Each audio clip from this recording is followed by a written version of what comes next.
అందరికీ నమస్కారం. ఈరోజు ఛాందోగ్యోపనిషత్తులోని సత్యకాముడు జాబాలి కథ గురించి తెలుసుకుందాం. పరబ్రహ్మతత్వాన్ని తెలుసుకోవడానికి అర్హత ఉండాలి.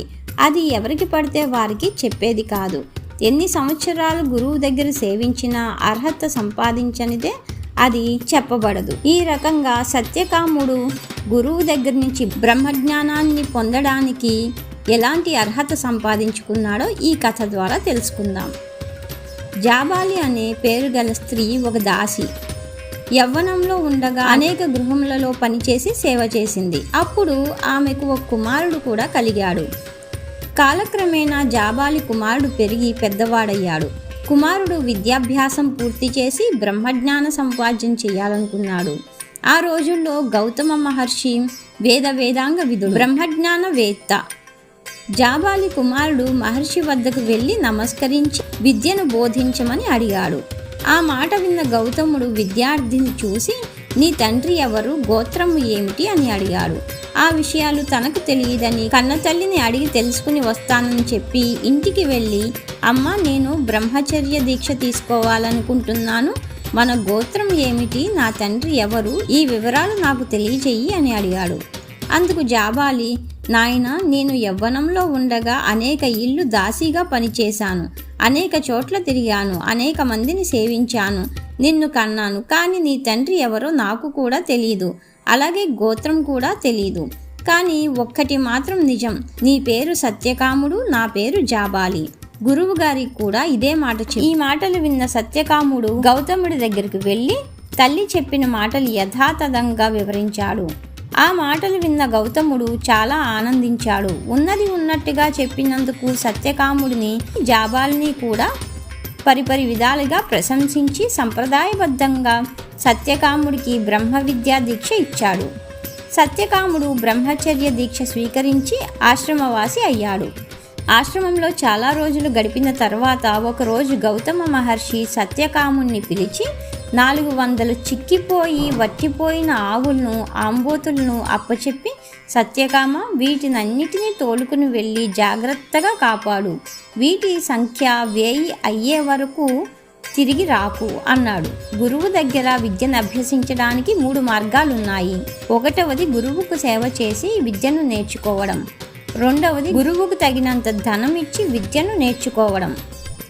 మూడవది తనకు వచ్చిన విద్యను గురువుకు నేర్పి అతని దగ్గర నుంచి విద్యను పొందడం. వీటిలో మొదటి మార్గాన్ని అనుసరిస్తున్నాడు సత్యకాముడు. గురువుగారు చెప్పిన పని ఎంత కష్టమైనదైనా సరే చేసి గురువును తృప్తిపరచడం. దీని ప్రకారం సత్యకాముడు గురువుగారి ఆజ్ఞా ప్రకారం గొల్లవాని వలె పశువులను తోలుకొని అరణ్యానికి వెళ్ళాడు. ఆవులను మేపుతూ అరణ్యంలో కాలం వెళ్ళబుచ్చుతున్నాడు. ఇలా చాలా ఏళ్లు గడిచాయి. సత్యకాముడు బ్రహ్మజ్ఞానం కోసం పరితపిస్తూనే ఉన్నాడు. అరణ్యంలో కనిపించే ప్రతి వస్తువు, ప్రతి దృశ్యము అతనికి ఏదో ఒక పాఠం చెప్తూనే ఉంది. పశువుల సంఖ్య గణనీయంగా పెరిగింది. ఒకనాడు సత్యకాముడు అరణ్యంలో చెట్టు కింద దీర్ఘాలోచనలో నిమగ్నుడై ఉన్న సమయంలో ఒక ముసలి ఆబోతు అతని దగ్గరికి వచ్చి, సత్యకామ, నువ్వు గురువుగారి దగ్గరకు తిరిగి వెళ్ళే సమయం ఆసన్నమైనది. నీ కర్మ కూడా పరిపక్వమైనది. బ్రహ్మజ్ఞానాన్ని గురించి చెప్తాను, విను. బ్రహ్మతత్వ విజ్ఞానము 4 పాదాలు ఉంటుంది. అందులో ఒక పాదాన్ని నీకు వివరిస్తాను అని ఇలా వివరించటం మొదలుపెట్టింది. సత్యకామ, ఈ విశాల విశ్వంలో 4 దిక్కులు బ్రహ్మతత్వంలో ఒక భాగము. ఇలా మొదటి భాగాన్ని వివరించింది. రెండవ భాగాన్ని అగ్నిదేవుడు ఉపదేశిస్తాడు అని చెప్పింది. సత్యకాముడు గౌతముని ఆశ్రమానికి తిరిగి ప్రయాణం కట్టాడు. త్రోవలో సంధ్యా సమయం అయ్యింది. చీకట్లు ఆవరిస్తున్నాయి. సత్యకాముడు నిప్పు అంటించి దాని ఎదురుగా కూర్చున్నాడు. అప్పుడు ఆ అగ్ని నుంచి సందేశం వినిపించింది. ఓ సత్యకామ, బ్రహ్మతత్వాన్ని గురించిన 2వ పాదం వివరిస్తున్నాను. భూమి, ఆకాశము, సముద్రాలు, నదులు, పర్వతాలు అన్నీ బ్రహ్మ పదార్థంలోని అంతర్భాగాలే. 3వ పాదాన్ని ఒక హంస వివరిస్తుంది అని చెప్పాడు. ఈ మాటలు విన్న సత్యకాముడు బ్రహ్మతత్వాన్ని గురించి ఆలోచిస్తూ ముందుకు సాగిపోతున్నాడు. 3వ నాడు సాయంత్రం మళ్ళీ నిప్పు అంటించాడు. ఆ సమయంలో ఒక హంస ఎగిరి వచ్చి అతని సమీపంలో వాలి ఇలా చెప్పడం మొదలుపెట్టింది. కుమార, బ్రహ్మతత్వంలో మూడో పాదాన్ని నీకు వివరిస్తున్నాను. అగ్ని, సూర్యుడు, చంద్రుడు, విద్యుల్లతలు అన్నీ పరబ్రహ్మలోని భాగాలే. 4వ రోజు సాయంత్రం ప్రార్థనా సమయంలో ఒక నీటి పక్షి వచ్చి సత్యకాముని దగ్గర వాలింది. తన సందేశాన్ని వివరించడం మొదలుపెట్టింది. సత్యకామ, బ్రహ్మతత్వాన్ని గురించిన 4వ పాదాన్ని నీకు వివరిస్తున్నాను, జాగ్రత్తగా విను. ప్రాణం బ్రహ్మ, దృష్టి బ్రహ్మ, శ్రవణం బ్రహ్మ, మనస్సు బ్రహ్మ. సత్యకాముడు గౌతమ మహర్షి ఆశ్రమం చేరుకొని మహర్షికి నమస్కరించాడు. గౌతముడు శిష్యుని ముఖం చూడగానే ఆనందంతో, సత్యకామ, నీ ముఖం బ్రహ్మజ్ఞాని వలె వర్చస్సుతో ప్రకాశిస్తుంది. నీకు బ్రహ్మతత్వం ఎవరు చెప్పారు అని అడిగాడు.